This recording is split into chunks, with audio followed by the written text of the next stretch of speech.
macam dia menusuk. Oh, ekor dia kecil tu.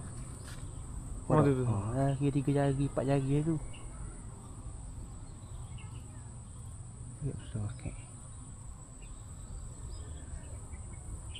Teman tak tepuk setara hotel ni. Itu situ je.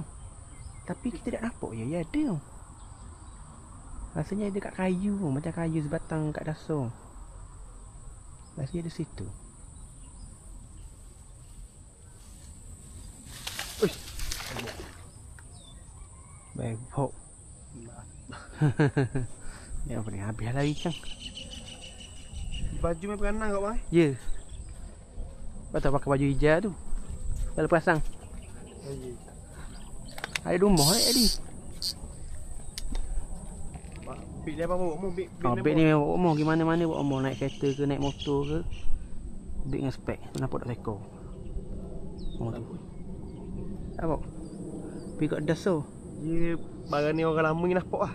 Yang mari kat Dia gini, memang tengok colour air. Contoh colour air tu hitam tengok. Sih dah pelik kali hitam. Dia nampak colour air tu berubah sikit. Berubah tu ikan. Oh, big go ikan. Tengok sebab leh dia banyak. Oh, tu.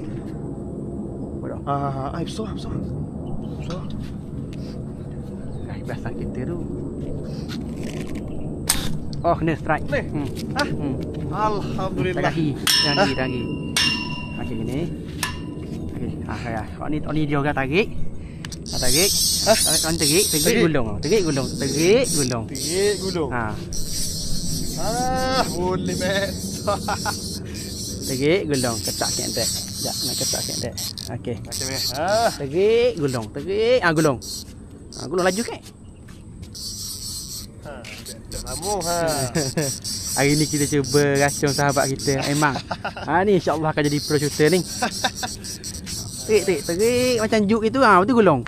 Gulung. Jadi tangan kita tu jadi jorang. Tangan kiri tu jadi jorang. Tarik gulung.